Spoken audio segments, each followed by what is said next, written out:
This session, the moms that saw the names of my stuff online probably thought this lady's got a problem with alliteration, and I do. I like alliteration. You know, when things start with the same letter. It's like one of the only things I remembered from my literature classes, and so that's why I try to name things with alliteration. So if you notice that, terrific turtles, stellar stewardship, yeah, I reach for that stuff. So if you notice that, that's why. Anyway, what you're looking at is a lame science mind trying to come up with something that's literary. You know, that's it. We have some issues worldwide with some environmental things, and I am a conservative Christian, and I'll say that without flinching because I am. So if you don't like that, sorry, but that's who I am. And so I am not a proverbial tree hugger, okay? Which, if the kids don't know what that is, that means somebody that's really into the environmental movement. I believe what the scripture says, which is people are above everything else because people are made in the image of God, and therefore they're more important for me to watch out for than the environment. But with that said, I always tell my students, God put us here to take dominion over creation. We are his stewards. It's not ours. And therefore we will answer for how we take care of the blessings that God has given us, including our bodies. But that's true of the ecosystems and everything around us too. So as Christians, we should be more on this protecting everything, but still watching out for people than anybody else, because that really is important. Now, I show you this because I just wanted to point out, because I'm going to tell you about some problems with Florida and what we might be able to do to help, I hope. And you're going to help me. Let's, work together here. Because I'm not going to tell you that I know all this stuff. Matter of fact, I was pumping my husband for information while I was putting this together. My husband's in wastewater. He's worked at different places throughout the state on wastewater. So he's very painfully aware of the problems with the water and how that occurs. So he was helping me with that. What I want you to notice is things that are on the same latitude with Florida worldwide are basically deserts. And that's true even in the United States. If you come here latitudinally where Florida is, if you go over here, they're deserts. The reason we're not a desert, obviously, is because we're surrounded by water. But we're not just surrounded by water. The whole state is replete with water, isn't it? There's streams, there's lakes, there's springs, there's just all sorts of internal water as well as the external water. And in the past, during the Ice Age, which was after the post-flood Ice Age, which was after the flood, so that was about 4,500 years ago, sea level was over 300 feet higher than what it is today. And the secular scientists will tell you the exact same thing. They'll just tell you that that Ice Age was a little farther back in time by maybe about 10,000 to 15,000 years. I'm telling you, no, it was about 4,500 years ago when Noah and the family got off the ark. Sea level was it was 300 feet deeper than what it is today. And that's because there were no glaciers built up on land like we have now in Antarctica and places like that. All of the ocean's water was in the water, and therefore it was higher. At that time, only the parts of Florida that were above 300 feet above sea level were actually exposed. And personally, I think it looked more like, I got this off the internet, I think it looked more like a couple of islands up here is what it probably looked like right after the flood. As the Ice Age ice built up and the glaciers built up after the flood, sea level would have dropped. It dropped by a full 600 feet, which means it was 300 feet lower than what it is today. And once again, the evolutionists will tell you the exact same thing. We all have the exact same information. We just interpret it differently because of our starting points are different. And so Florida used to be huge because when you drop sea level by 300 feet, the coast goes way out, particularly on the west coast. And you've probably heard before that here on the west coast of Florida, they found ancient Indian villages and other things out on the continental shelf, underwater by over 200 feet. So we know that it used to be very, very different. And so Florida used to be pretty big. Now, with all that information, I just wanted to help you solve a mystery that always bugged me. When I went upstate, I would see areas that look like this. And there are areas like this on the East Coast also. And I know there's some on the West Coast too. This is called a scrub. That's a scrub environment. It's called a scrub environment or ecosystem because the plants are all short and scrubby. But what does the sand in there make you think of? Look at the sand in that. Yes? It's like an ocean. Thank you. It looks like a beach, doesn't it? White sand. I don't know if any of you have had the privilege of going to one of the beaches in the panhandle of Florida, but the beaches are white sand. And not only are they white sand, I've only been there once when I was there with Auburn University's concert choir, and I was 19 years old, and I'm from South Florida, so I love the beach, but I'd never seen a beach like that. It was white, and I'll never forget, I stepped out on it, and it squeaked. Now, some of you know what I'm talking about. And me being the total dip that I am, I was like, I'm like, wow! And all these other people are looking at me like, what is wrong with her? Wow, the sand talks. Anyway, why I'm showing you this is these kind of environments that are actually still in different places in Florida, those are ancient beach shores. And as sea level went back out and Florida got its shape, that's why you see these kind of environments still in the internal portion of the state, because these were where the shoreline used to be. And that's why you see the sand that you do there. Okay, now I want you, young people, I want you to look at these pictures. These are some Florida pictures. They are all of Florida wetlands. And I want you to tell me what is the common factor, besides water, in all these Florida wetlands, okay? So there's some Florida wetlands. There's a type of Florida wetland. There's a type of Florida wetland. There's a type of Florida wetland. And there's a type of Florida wetland. What do you see in all of these Florida wetlands that most of us don't even pay any attention to? Plants. Okay, you're going, well, duh. Well, no, it's not that easy. You know, I didn't realize until I started working on all this stuff, plants are what cleans the water. Inland plants, when the water runs over the plants actually pull all the heavy-duty nutrients out, they pull the poisons out, they pull the pollutants out. It's amazing the plants survive. But the plants, and I just want to run back through them. Look at the plants in all of these. There's lots of different plants, aren't there? The plants actually clean the water as they pass, the water passes over them. I'm telling you this because it's going to apply to the marine environment around Florida. Let me show you. The Kissimmee River is the head of the water that flows through the Everglades. Those of you that are going to FPEA this coming year, they're going to be at the Shingle Creek. If I walk in the mornings, that's one of the things I do religiously. I pray while I walk. That's why they don't stop me even in the rain, because you don't want to be around me if I haven't prayed. Just trust me. And when I walk behind Shingle Creek, there's a sign out there that says this is the headwaters of the Kissimmee River. And if that's true, that's important, because the water coming down to South Florida, all is rainwater. There's actually a geological stoppage of the water above, say, Gainesville area. So everything below that is coming from the rainwater that's actually coming down in those regions. And as that water from the Kissimmee would work its way down, and I want you to see this because this is not how it exists today. This is the historical flow of Florida. You have to understand that first. So far, so good? So the Kissimmee River is here, and it used to go back and forth, and this is all a very swampy area in here where the water could overflow its banks as the river would meander down, and that water would pass over all the grass and all the plants and get cleaned up, and then that water would flow into Lake Okeechobee. Now, I want you Floridians to notice something. There are no outflows from Lake Okeechobee going to the east or west coast. Does everyone see that? The natural flow never was in that direction. The natural flow is it would overrun the banks of Lake Okeechobee and it would flow down through the Everglades. And this isn't totally accurate because there is actually a geological ridge right here, and this is Big Cypress Swamp. And Big Cypress Swamp's water is actually separate from the Everglades. There's about an 8 to 10-foot ridge, and those of you that are used to Alligator Alley, when you run across Alligator Alley, when you get to around mile marker 50 where the Miccosukee Reservation is, that is the ridge. And how you'll know is if you go east of it, it's the Everglades. You go west of it, you're in Big Cypress Swamp. And you can tell the difference. You can look at it. The trees are in Big Cypress Swamp and just grass in the Everglades portion. You with me?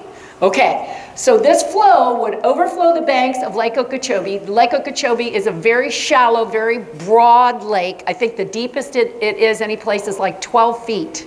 So it's shallow. It's shallow, and it was originally clean enough that the sun could penetrate most of it, and there were a lot of bass and things that lived in there.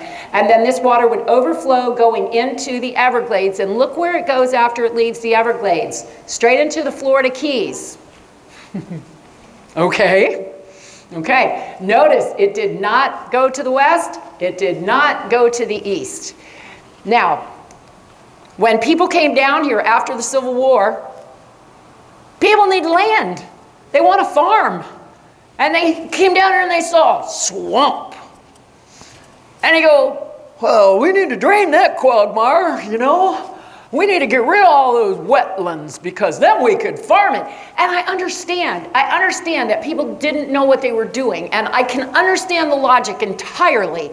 I mean, Broward, that Broward County is named for, when he ran for governor like in 1904, he ran on the campaign promise, I am going to drain the Everglades. Nowadays you hear that and you go, you're going to do what? You know, because the whole world is coming together trying to save the Everglades because we've about destroyed it. Not intentionally, but because we didn't know any better. And so what did we do? Well, one of the things they did was the Kissimmee River, they said, well, let's channelize it. It'll be much more efficient, and then we can use all the land on either side of it. So they took what was a meandering river, and they made it into a canal. That's called channelizing it. They made it into a canal. I want you to notice what lives on either side of this Kissimmee Canal. Farms. What do farmers put on their fields? Fertilizer. Do you know what else? Oh, and herbicides and pesticides. Do you know what else is along that canal? Dairy farms, cattle farms. And when it rains, guess what's being washed off into that canal? Doo-doo. Yeah, cow manure, doo-doo.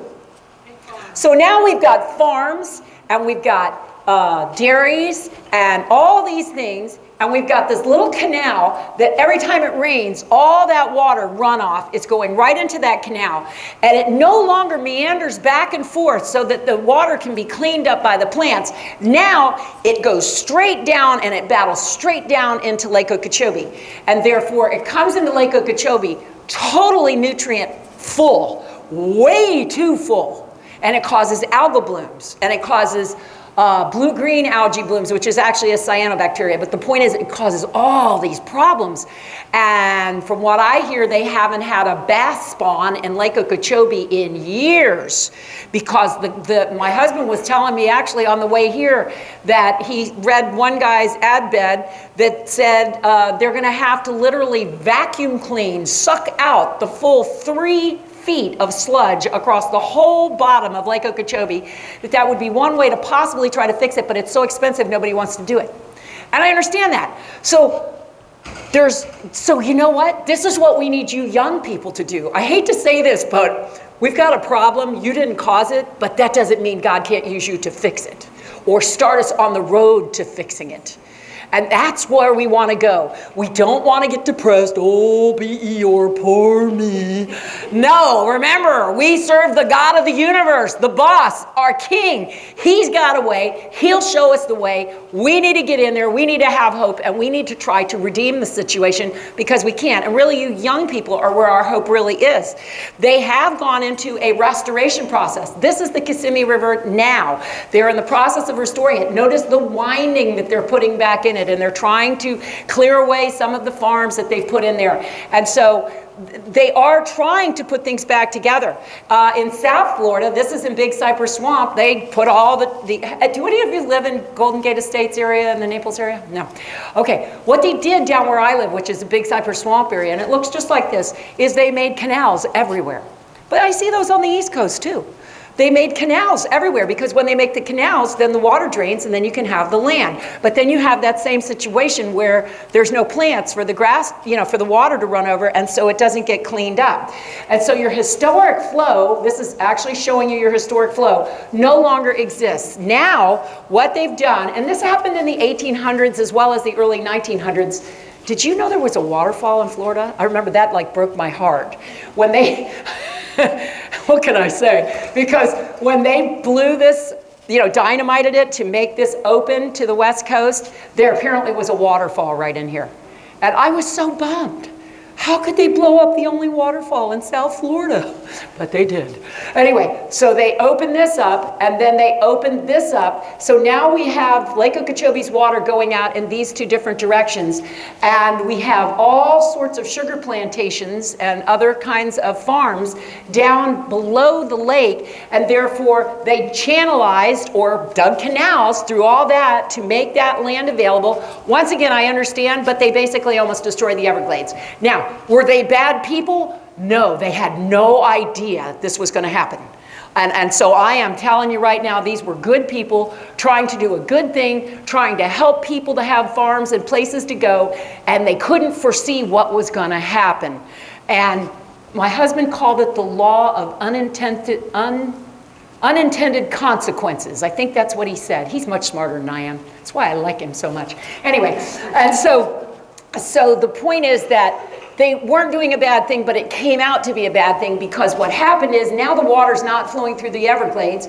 And then we built Tamiami Trail because we needed to get away. If you ever want to have fun with history, just do the history of the Tamiami Trail. Wow. But they had to have a way to get from Miami to Tampa, and that's why it's named Tamiami, just in case you don't know, Tampa to Miami. And in the process of doing that, they literally finished cutting off the flow to the Everglades to where they had several years where all the alligators died in the Everglades because there was no water, because they'd cut it completely off, literally. And that was when Marjorie Stoneman Douglas, if I get her name correctly, or okay, wrote The River of Grass and really tried to call people to task and say, hey, you're missing it. We're blowing it here. And the whole world started to pay attention, and we started to try to fix things. But the things we're dealing with right now are still this same problem. I want you to notice too, this is showing you the rivers, the major rivers in Florida. There are a whole bunch more than this, but these are the major ones. I want you to notice how much fresh water is pumped into the Gulf. Okay, not only has it got the Mississippi River flowing into it, but we've got something like 33 first magnitude springs. First magnitude springs actually dump 1 million gallons of water a day. It's some ridiculous number of Olympic-sized swimming pools that it fills every day.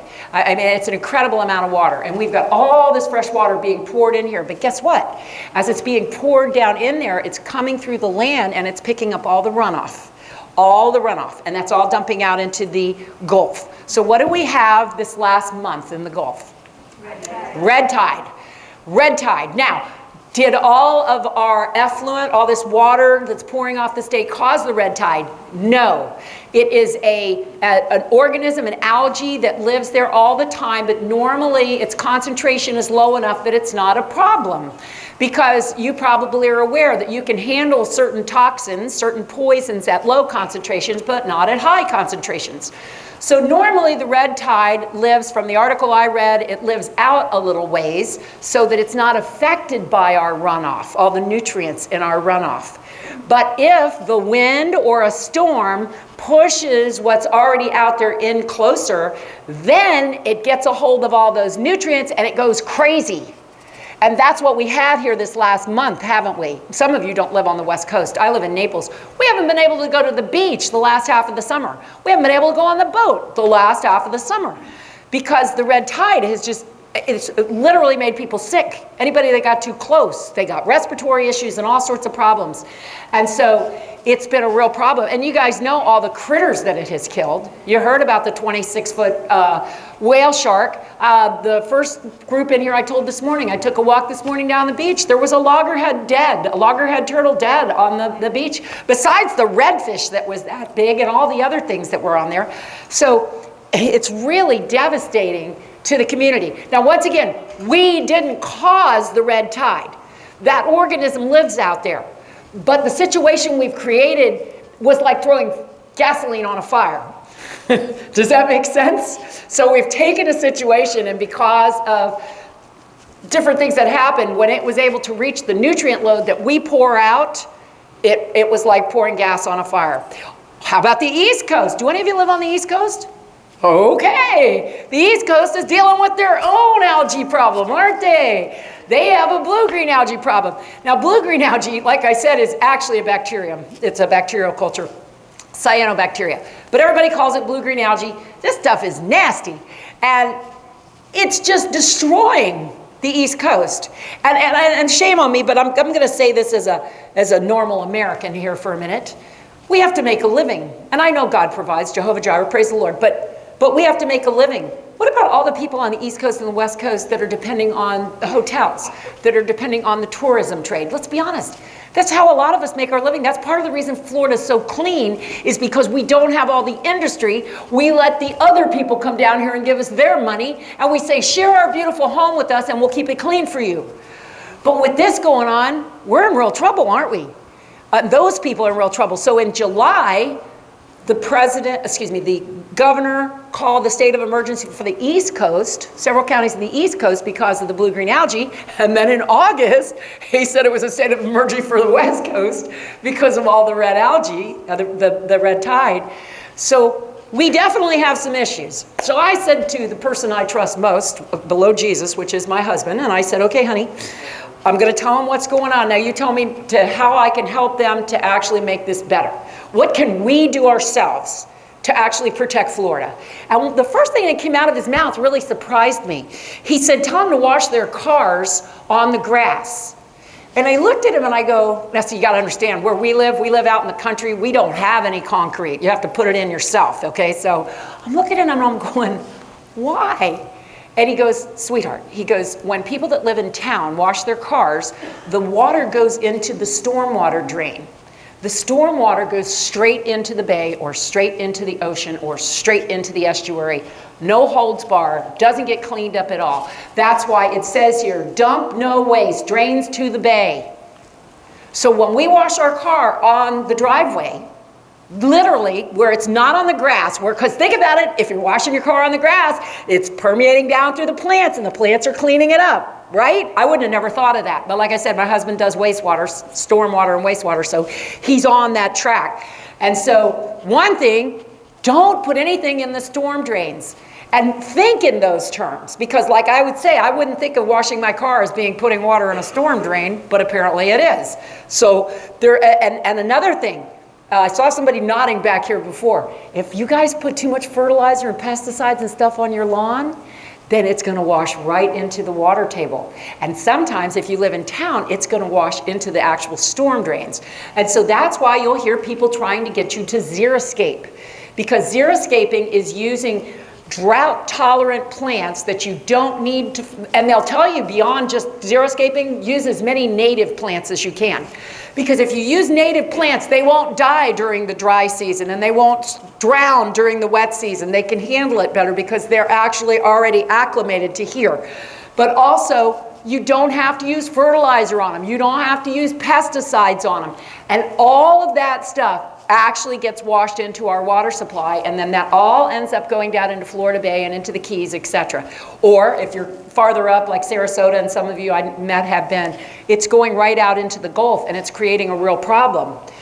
I had somebody here telling me that one of the things that was killed by the red tide was an alligator, but it was in the salt water.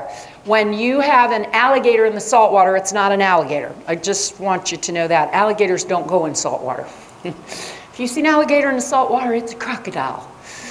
Crocodiles are nastier than alligators. I just wanted to give you a little heads up. And we are the only place on the planet that has both alligators and crocodiles. Oh, aren't we special? Anyway, so I wanted to make you aware of that because they are repopulating, because they are considered an endangered species, and therefore everybody's protecting them, even when they end up in your swimming pool, which happened in the Keys. There was like an 8-foot one in somebody's swimming pool, and they're still protecting them. So I'm just funny about animals that eat people. I just don't think should live around people. That's just me. Hang on just a sec, sweetie. I want you to be able to identify the difference. Once again, if it's in salt water, it's probably a croc. And if you see it and you're in the water, get out. Get out of the water immediately. Crocodiles are nasty. They're nastier than alligators. They have a pointier nose. The alligator has a broader nose, and you can tell because the croc You can see all his teeth, even when his mouth is closed. Notice the alligator, you can only see his top teeth when his mouth is closed. But if in doubt, run. Okay, there's another way that you can protect Florida, and that is by not letting your pets free in the environment. Now, most of you are going, oh, I would never do that. But what a lot of people will do is take their fish when they're done with their fish tank, and they will throw them in the local canal. Those go right into the local systems. Those are called invasive exotic species, and they are out competing our native species. You can't do that. It destroys the native species, and there are all sorts of tropical fish that freshwater tropical fish that people have thrown in, and literally in the Everglades are having all sorts of issues because of these invasive exotics. I know you're aware of the python problem that Florida's having. I had no idea they were up as far as Cape Coral, and the fellow that served our dinner last night told us that, oh yeah, his neighbor in Cape Coral had one in their yard. I'm like, Cape Coral? I had no idea that the pythons were that far. The pythons are a problem. The story I heard was that somebody had a truck full of exotic snakes, and when it rolled over or had an accident, they got loose. I do not know if that is true. That's just what I heard. One way or another, the problem is there's no natural predators for this thing. And so these things are out there eating everything in sight. And when they're taking them, the environmental people in the state of Florida, and they try to move them to sea, these pythons will go back to where they were. They are eating baby panthers. One of the things they like to eat is panther cubs. That should be a problem for us because we know the panthers are having issues. They like to eat alligators, which doesn't bother me so badly. What I'm showing you this for is because there was one really big python that ate an alligator, and the alligator managed to kill the python by eating his way back out of the snake. And in that case, I'm going to say, go gator! Yes! Anyway, need more of those. Once again, that is a panther cub, and they are in danger by these pythons because these pythons want to eat them. And then if you live in my area, they're a danger to people's pets. Out where I live, people literally will see these pythons in their yard and they will run them over with their car because they don't know what else to do. You know, I mean, they're a real problem in places. Now, I'm only showing you this one. It's got nothing to do with marine biology, but I want to say you don't plant exotic species in Florida and let them go wild. And this is where, once again, it's safer to xeriscape and use native plants. This is the Brazilian pepper tree. When I was a kid, we called it a holly tree, but it's not a holly tree. It's a Brazilian pepper tree. There is a Florida holly tree, and it's beautiful. That's not it. But this is destroying a lot of the environment in Florida, and so are the melaleuca trees and several other exotic invasive species. So when you buy a pretty plant, make sure that it's not going other places. Keep it someplace where it can't spread, because our local stuff doesn't compete very well. Somebody tell me what that is. That's a lionfish. That is an invasive exotic species. They have no natural predators in the Caribbean, and therefore they are multiplying like crazy, and they're out of control. I was told that where these got into Caribbean waters, Florida waters, actually in Biscayne Bay, was during Hurricane Andrew. There was somebody that that lived in Key Biscayne, had a beautiful big saltwater fish tank, and it had a pair of lionfish in it. And during Hurricane Andrew, their house was flooded, and the fish were able to just go right out into Biscayne Bay. And that's how the lovely problem we have now started. I also read that Whole Foods is starting to sell lionfish. So they're trying to, yes, and it's supposed to be pretty good, right? It's sweet. It's sweet, that's interesting. But it's expensive too, and it's probably because they're hard to catch. Well, Whole Foods, they actually gave it to us free. Wow. They were trying, we've just started asking questions. Mm-hmm. And they're trying to promote people to eat them. Yes. And so they said, no, take it, see what you think. Good. So that you would come back. And it wasn't fishy, so that's good. The whole idea is they've actually started lionfish derbies. They are trying to get people to catch them. In other words, man is really good about wiping things out. And in this case, it would be helpful, right? So they're trying to get people involved to try to back this population down because they are out competing the native species. And there's no natural predators here for these guys, so that is the problem. And then, does anybody here know what that is? What is that? I heard somebody say it. It's an upside down jellyfish. That's called an upside down jelly. Now, they're everywhere in South Florida right now. But I remember the first one I saw was sitting on the bottom. They stay like that, upside down. It was sitting on the bottom. I thought it was a plant, and being me, I went down and touched it. And my husband's like, he's got these rules. Don't touch things unless you know what they are. Don't eat things out of the yard. He tells me all this, because I'm that type of person. I'm like, I wonder if we can eat this. So he has to watch me. I actually have a dead rattlesnake in a jar of alcohol in my refrigerator. Michaela's seen it last year. Anyway, yeah, one survived, so I still want to show my students. But so I touch things, I do things I shouldn't do. But this is an upside down jelly. There's a symbiotic relationship going on here with algae. That's why you can't just see right through this like other jellyfish, which is why I didn't think it was a jellyfish, because it's a greenish brown. How could that be? How many of you go to the Keys on a regular basis? Okay, they're out of control down there, aren't they? And places where they never used to be, they're everywhere now. And they're getting out of control because something is out of balance. And actually, globally, not just in Florida, there is a jellyfish crisis. I know you would think, a jellyfish crisis? But the jellyfish are starting to stop up the water flows of nuclear power plants and all sorts of other things. And our jellyfish are little. There are places like in Asia that the jellyfish are the size of washing machines. And when fishermen get hit with them, when they're in the nets, it'll kill the fishermen. I mean, like major jellyfish. And so these jellyfish blooms are starting to be a problem globally. And I don't think anybody really knows why just yet. Sherry, do they know why? Okay. I just thought you're the marine biologist, so I'd ask. As far as I know, and from the reading I've done, nobody's pinpointed, but everybody knows it's a crisis. The jellyfish crisis, dun, dun, dun.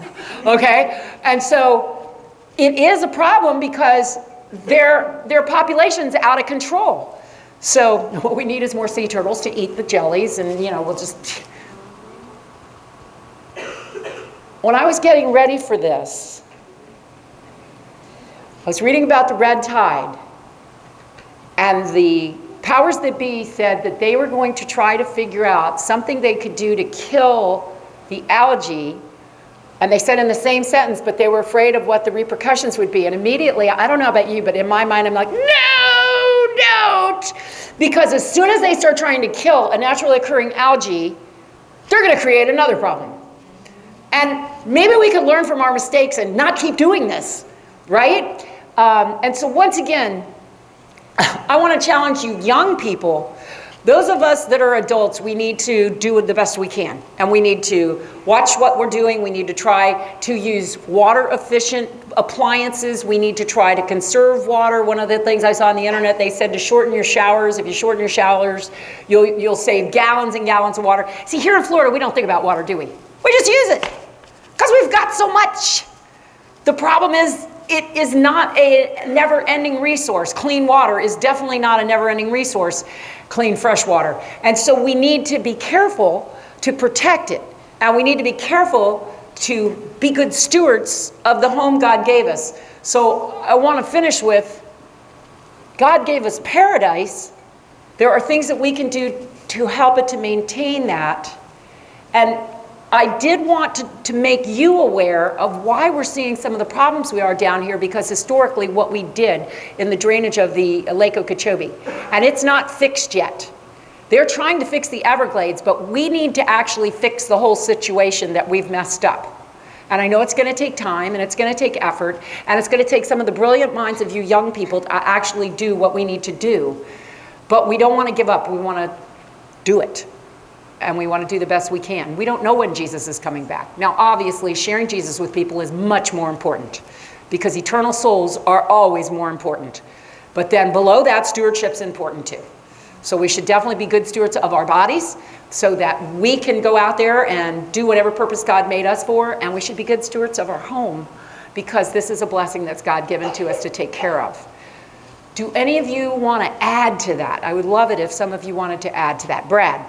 I was hearing that earlier this year that around Lake Okeechobee there was a bunch of millionaires who bought a large part of property right next to Okeechobee, turned it into like a fake marsh to drain some of the water in there so that the marsh would clean it up most of the way so they can finish do the last little bit to turn it into clean fresh water and then try to turn around and sell it to cities that were in drought. Was it the Loxahatchee? It's got Loxahatchee in it. I used to live in Loxahatchee. They're doing that on the east side of the lake in Loxahatchee, which is west of West Palm Beach, okay, on the way to Belglade. And they have a restoration wetlands area where it's experimental. And homeschoolers can take field trips there. Okay? And they let schools come and everybody, they want the students to learn this stuff. And they actually, Lila, it's Loxahatchee something L-A, I can't remember, but it's Lila. And there is wetlands that are over there now that they're trying to do that. What we need to somehow do is buy back all the land that the sugar companies got. I don't know how we're going to do that. And that just may be one of those things that's a pipe dream, I don't know. But it would sure be nice if we could, because that's what's on the south side of the lake. And that's why we can't seem to get the flow going again, because those people have billions of dollars in what they're doing there, and they don't want to let it go. I personally am one of those horrendous people that sits around saying, how can they let them destroy South Florida? I don't care about the sugar. You know what I mean? But I know I'm in my own little scientific world, and my husband tries to keep me in reality, but it's hard. So, anybody else? Yes, ma'am. So, if I was listening and I heard that there was like big malls that might be built around the like Alligator Alley, and I'm like, how the world can we do that, and why would we do that? No. The Now, Everglades. right. I don't know if you're aware of this. In the 70s, they were going to build a jet port out off of Tamiami Trail. Some of you have heard of that. Some of you are way too young. But they were going to build a jet port out there. And it was actually Tricia Nixon, Nixon's daughter, that went down there and saw the swamp and how beautiful it was, went back to her dad and said, you can't do this, you've got to stop this, and apparently made enough ruckus that they started to change things. And that was kind of the 1970s was where the whole environmental movement started to work in the United States. And they did some very good things. They stopped us from killing off the whales and using marine mammal parts. They stopped us from killing sea turtles. They did a lot of good things. Don't get me wrong ever on that. But that was when that whole thing started. But it didn't do enough. We stopped short. The jet port was never put in, thank God, and I don't know why anybody needed a jet port out in the middle of the swamp anyway. I mean, really. But, you know, those are the kind of things we need to watch out for. And like the article I was telling you about, where when they start to say they're going to start killing off something, but they don't know what it's going to cause, you need to call your representatives and go, maybe you shouldn't be doing that. Let's wait and prayerfully figure this out, but I don't think you should be killing off something that's natural, because then you create all these other issues, and it can be a problem. There's no good way to do that. No. Is there to have a shopping mall anywhere around No. the Everglades? No. Like, what am I missing to make someone... Why would anybody like that? want a shopping mall around the Everglades? I don't know. Anyway, I think it's, we got 10 minutes, and then Sherry's going to tell you about career opportunities, okay? So thank you very much, and try to be good stewards of the things God's given you, especially home. How's that? Okay, thank you.